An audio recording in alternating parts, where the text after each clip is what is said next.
Hello and welcome friends, Google sheet सीखने की इस सीरीज में मैं सूरज आपका स्वागत करता हूं। और आज की ये वीडियो है गूगल शीट की। क्या खास है, क्या सीखने वाले हैं, आइए आपको बताता हूं। यहाँ पे देख सकते हैं शीट नंबर 1 आपके सामने दिख रहा है और यहाँ पर नेम ऑफ प्रोडक्ट लिखा हुआ है, प्राइस लिखा हुआ है, यूनिट लिखा हुआ है और टोटल यहाँ पे करना है हमें। तो ये जो प्राइस है ना, इसका फॉर्मेट हम बदल सकते हैं। इसको सेलेक्ट कीजिए आप और सेलेक्ट करने के बाद आपको जाना कहाँ है, सेलेक्ट करने के बाद आपको जाना है फॉर्मेट पर। अगर इसको बदलना चाहते हैं तो फॉर्मेट पे आने के बाद यहाँ दिखाई देगा नंबर, नीचवा आएंगे यहाँ पे तो ये दिखाई देगा इंडियन रुपीज। तो बस इंडियन रुपीज पे क्लिक कर दीजिए, ये रुपीज वाला सिंबल आ जाएगा।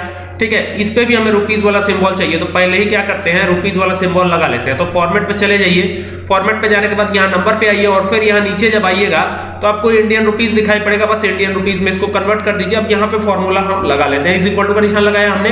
कोई भी फॉर्मूला इज इक्वल टू से शुरू होता है, बाकी सारी चीजें अपने आप हो गई। एंटर प्रेस कर देते हैं हम। ठीक है, यहाँ पे रुपीज में इसकी टोटल कॉस्ट भी आ गई है। लेकिन अब हमारा जो आज का सवाल है वो टोटल कॉस्ट कैलकुलेट करने को लेकर के नहीं है, हमारा सवाल है क्वेरी फंक्शन को लेकर के। तो क्वेरी फंक्शन को चलिए यूज करते हैं और समझते हैं कि क्वेरी फंक्शन कैसे यूज होगा। तो हम दूसरी शीट इंसर्ट करा लेते हैं। तो देखिए शीट नंबर 1 पे हमारा डेटा है, शीट नंबर 2 पे हम आ चुके हैं। ठीक है, अब यहां पर आपको लगाना है क्वेरी फंक्शन। तो यहां पर लगाइए QUERY क्वेरी। तो देखिए क्वेरी आ गया है, ये लगा दिया हमने क्वेरी। अब क्वेरी यूज कैसे होगा, सवाल ये है।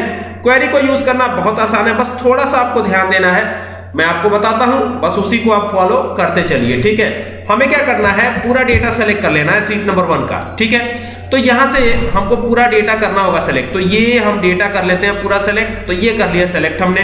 फिर आ जाते हैं शीट नंबर 2 पे। अब आपको क्या करना है, अब आपको सिंपल ही यहां पर देना है एक कॉमा। ठीक है, कॉमा दे दीजिए और फिर लगाइए डबल एटेड कोट्स। ठीक है, लगा लिया। अब क्या करना है, अब हमें यहां पे सिंपली देना है सेलेक्ट। तो यहां पे लिख दीजिए सेलेक्ट। कुछ इस तरीके से ये लिख दिया हमने सेलेक्ट। और सेलेक्ट लिखने के बाद हमें पूरे रिकॉर्ड्स चाहिए, जिसके लिए हम एस्टेरिस्क सिंबल का यूज कर सकते हैं। और अब इस डबल एटेड कोट्स को आप कर दीजिए क्लोज, कॉमा लगाइए। और अब आगे समझिए क्या करना है। हमारे पास चूंकि रो में एक ही हेडर है, देखिए ये वाला हेडर है, तो हम यहाँ पे 1 लिखेंगे। ठीक है, देख रहे हैं ये रो जो है जिसमें यूनिट, टोटल और ये सब चीजें लिखी हुई हैं, ये हेडर जो है एक ही है हमारे पास, दैट्स वाई हम यहाँ पे लिखने वाले हैं 1। ठीक है, तो यहाँ पे लिख देते हैं 1 और इस ब्रैकेट को करते हैं क्लोज। एक बार एंटर प्रेस करके देखते हैं क्या होता है। यहाँ पे जैसे ही एंटर प्रेस किया तो ये पूरा का पूरा डेटा आपके सामने आ जाएगा।